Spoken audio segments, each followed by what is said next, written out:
class K. These are some are selection. These are which are our diversification, our diversity, diversity in and we are such training to make it. Out of these, red food is the most promising one with respect to the yield. It is without soil. This is in still making research stage. Sir, ये जो है sir ये एक confidence private limited है। This is another is our matured company अभी जी पर drink sir जो निकलता है तो फार्म में ट्रेडिशनली सर ओपन में उसको बदलना है या मेरे पास developed anti-cancer magic food against prostate and lung cancer from under the price crop of J&K, and we commercialized it as magic after skin correction. Should follow the international convention and cool technology. We only tracked one, but we are trying all the 7 food follow the guidelines. Kashmir. They cover all the tracts of rice, maize in Kashmir Valley as well as higher parts of Jammu. We have some nutritional attributes as well as resilience to climate change and उनका हौसला अफजाई करें। Dairy farming में उत्कृष्ट कृषि का मुझे आज कृषि 4.0 फ्यूचरिस्टिक तथा सस्टेनेबल फार्मिंग की इस महत्वपूर्ण गैदरिंग में उपस्थित होकर अत्यंत प्रसन्नता हो रही है। देश के विभिन्न क्षेत्रों से आए हुए बुद्धिजीवी, वैज्ञानिक तथा नीति निर्धारक एक प्लेटफार्म पर आमंत्रित करके इस बार कश्मीर और इस बार जम्मू ने एक नई पहल की है। मैं इस पहल का स्वागत करता हूं और अभिवादन करता हूं। मैं कृषि वैज्ञानिक नहीं हूं, इसलिए सामान्य तौर पर जो बातें मेरे समझ में आती हैं मैं उन्हीं का जिक्र करूंगा, क्योंकि कृषि विज्ञान की चर्चा मेरे पहले बहुत हो चुकी है। ये सच है कि सबसे ज़्यादा देश में आबादी कृषि पर ही निर्भर है और इस क्षेत्र से जुड़े जो मुद्दे हैं या जो चुनौतियां हैं उन पर खुल करके चर्चा आप 3 दिनों में करने वाले हैं, मंथन करने वाले हैं और उससे जो अमृत निकल कर आएगा मुझे लगता है वो केवल किताब और जर्नल्स में नहीं, किसान के खेत तक कैसे पहुँचे, ये हमारी असली चुनौती है। मैं उम्मीद करता हूं कि चुनौती को सफलतापूर्वक आप सबके सहयोग से पार करने में हम सफल होंगे। आप सब जानते हैं, खासतौर से जम्मू कश्मीर की लगभग 70% आबादी कृषि और उससे संबंधित क्षेत्रों पर निर्भर है। हम कह सकते हैं कृषि हो, हॉर्टिकल्चर हो या और भी उससे लायक चीज़ें हों, ये जम्मू कश्मीर की आत्मा है। एक बड़ी आबादी का अस्तित्व खेतों और उसके उत्पाद पर निर्भर है।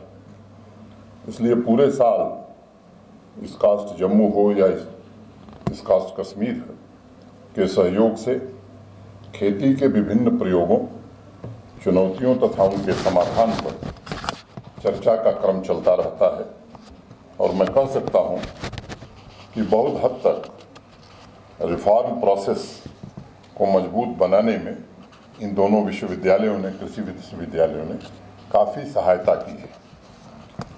भारतवर्ष में कोरोना महामारी के दौरान एग्रीकल्चर और एलाइड सेक्टर ये सबसे रिजिलियंट था। 2020-21 में जहां कृषि विकास दर 3.6% थी, वहीं 2021-22 में ये बढ़कर 3.9% हो गई।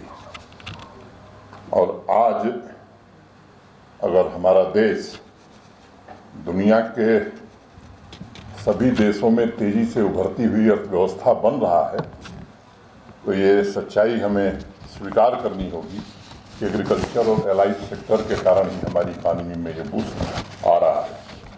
ये आंकड़ा उत्साहजनक है। पिछले साल और इस साल के आंकड़े की अगर तुलना आप करेंगे तो स्वाभाविक रूप से ये उत्साहजनक आंकड़ा है। लेकिन हम अगर औद्योगिक क्रांति और हरित क्रांति के पश्चात के परिदृश्य को पूरी नज़र डालेंगे तो लगता है कि इस तरह का ग्रोथ कम से कम 15-20 साल के बाद आया है ये ग्रोथ पहले ही आना चाहिए था और इसके कारण हमारी चुनौतियां बड़ी हो गई और उन चुनौतियों पर आप चर्चा करें, ये मेरा निवेदन होगा आपसे। जिस प्रकार जनसंख्या में वृद्धि हुई है उसके अनुपात में क्या एग्रीकल्चर प्रोडक्शन में हम वृद्धि कर पा रहे हैं, इस पर विचार करना मैं समझता हूं कि आवश्यक हो गया हमारे लिए। और लगता यह है कि डिमांड तथा सप्लाई के बीच आज भी एक बड़ा गैप मौजूद है। ये ठीक है कि कुछ चीज़ों में हम आत्मनिर्भर हो गए। पल्सेस के लिए भारत सरकार ने पिछले कई वर्षों से अभियान चला करके आज हम मोटे तौर पर पल्सेस के मामले में आत्मनिर्भर हो पाए। ऑयल सीड्स में अभी भी हम दुनिया के बाहरी देशों पर आश्रित हैं। न्यूट्रिशन के लिए मिलेट को लेकर के विशेष योजना भारत सरकार ने बनाई है। मुझे लगता है कि ये प्रश्न है जिन पर हमें विचार करने की आवश्यकता है और एक जो गैप है आज भी जो मौजूद है उसे भरने के लिए इंडस्ट्री 4.0 की तरह मैं समझता हूं कि एग्रीकल्चर 4.0 केंद्रित तरीके से योजनाबद्ध ढंग से काम करे, इसकी आवश्यकता महसूस की जा रही है। मित्रों, विश्व में हरित क्रांति जो ग्रीन रिवॉल्यूशन के जनक थे डॉक्टर नॉर्मन बोरलॉग, 1970 में एक बड़ी बात उन्होंने कही जिसे मुझे लगता है कि यहाँ उद्धृत करना मैं आवश्यक समझता हूँ। उन्होंने कहा कि फूड एक ऐसा सब्जेक्ट है जिसे दुनिया के अधिकतर लोग यह मानकर चलते हैं कि यह तो उपलब्ध ही है, जबकि वो भूल जाते हैं कि दुनिया की आधे से अधिक आबादी भोजन के इंतजार में भूखी है। ये बहुत मैं मानता हूँ महत्वपूर्ण और बड़ा संदेश है और इस संदेश से हम सब के लिए भी और मैं समझता हूँ कि खास तौर से सभागार में बैठे हुए कृषि वैज्ञानिकों के लिए बड़ी चेतावनी छिपी हुई है। इस दशक में जब हम वर्तमान जनसंख्या में 33% वृद्धि की उम्मीद कर रहे हैं, तब ये और भी महत्वपूर्ण हो जाता है कि हम नए विचारों, नई तकनीक और प्राथमिकता के आधार पर किस प्रकार अपने इस सेक्टर को आगे बढ़ाने पर विचार करेंगे, काम करेंगे। अगर हम पिछले दशक के कृषि आउटपुट से तुलना करें तो इस बढ़ती आबादी को भोजन पहुंचाने के लिए हमें कम से कम 50% ज़्यादा अन्न उपजाना होगा और 2050 तक जाते जाते आज जो हमारा उत्पादन है उसमें 70% ग्रोथ की आवश्यकता होगी। क्या इन चुनौतियों के लिए हम विचार कर रहे हैं? इनके लिए अभी से हम मानसिक रूप से तैयार हैं? जैसा मैंने पहले कहा, देरी ही सही, ग्रोथ बढ़ रहा है, ये एक शुभ संकेत है। कृषि हार्टिकल्चर में इन्वेस्टमेंट भी हो रहा है, इनोवेशन भी हो रहे हैं। आज जब मैं आया तो कई नौजवान साथी मुझे मिले बाहर, लेकिन ये भी सच्चाई है कि वर्तमान तथा भविष्य की चुनौतियों का मुकाबला करने के लिए ये आज की स्पीड मैं मानता हूं पर्याप्त नहीं है। हमारे पास वक्त कम है, हमको स्पीड और स्केल दोनों इन चुनौतियों को देखते हुए बढ़ाने की आवश्यकता है। अगर मैं कुछ चुनौतियों को आपके समक्ष रखूं तो पिछले कुछ दशकों में अर्बनाइजेशन बढ़ रहा है, प्राकृतिक संसाधनों पर दबाव भी बढ़ रहा है, क्लाइमेट चेंज की चुनौतियों की वजह से प्रोडक्टिविटी की कठिनाइयां हमारे सामने हैं और कृषि में लेबर फोर्स भी कम होती जा रही है। जब हम सोचते हैं कि 50 से 70% अधिक पैदावार की जरूरत होगी तो महज दूसरी हरित क्रांति दिमाग में नहीं आती है, बल्कि उसके बियॉन्ड जाकर ही सोचना होगा। अब हम पहली हरित क्रांति की तरह फर्टिलाइजर, पेस्टिसाइड पर निर्भर नहीं रह सकते, क्योंकि पहले से ही हम सबको मालूम है कि जमीन की जो उर्वरा शक्ति है, हमारे जो सॉइल कंडीशंस हैं, खतरे में। अब दूसरी हरित क्रांति कैसी होनी चाहिए? एक प्रकार की ग्रीन टेक्नोलॉजी पर आधारित क्रांति ही हो सकती है, ऐसा मैं मानता हूँ। जो वर्तमान व्यवस्था में परिवर्तन कृषि हार्टिकल्चर के सेक्टर में एक तरह का डिसरप्शन पैदा कर सके और मिट्टी से लेकर पारिस्थितिकी तंत्र को सुरक्षित रख सके, ये बड़ा आवश्यक है।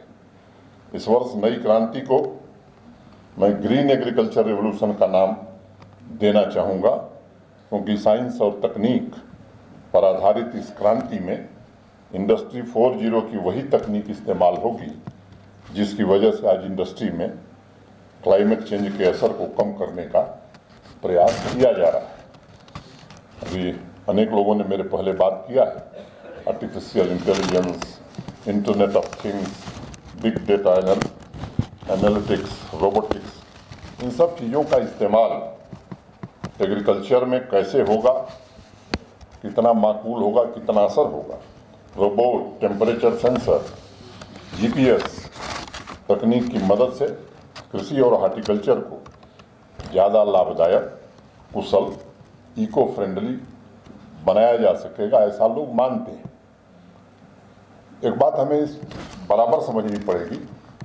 कई कृषि मेलों में मुझे जाने का पिछले 20 महीने में, 21 महीने में अवसर मिला है। देश की जो आबादी हमारी, किसान की हमारी जो क्षमता है, ऐसी टेक्नोलॉजी जो लो कॉस्ट हो, ऐसी मशीन जिसको किसान ले सके, मुझे लगता है कि ये इन्वेंशन और ये इनोवेशन भारत में सफल हो सकता है। अब किसान के लिए हम ऐसी टेक्नोलॉजी लाएं जो बहुत महंगी हो, ऐसी मशीनरी जो बहुत महंगी हो, तो देश में जो किसान हमारे हैं, मैक्सिमम उनका जो एक बड़ा हिस्सा है वो इस स्थिति में नहीं है। इसका हमें बराबर ध्यान रखना होगा। भारतवर्ष में 80 से 85% जो आबादी है किसानों की हमारी, वो सीमांत किसान है, और इसलिए इन तकनीकों का फायदा उन तक कैसे पहुंचे, हमारे विचार और मंथन का विषय वो होना चाहिए। 10% लोगों तक फायदा अगर हम पहुंचाते हैं तो मुझे लगता है कि भविष्य की चुनौतियों का सामना हम नहीं कर पाएंगे।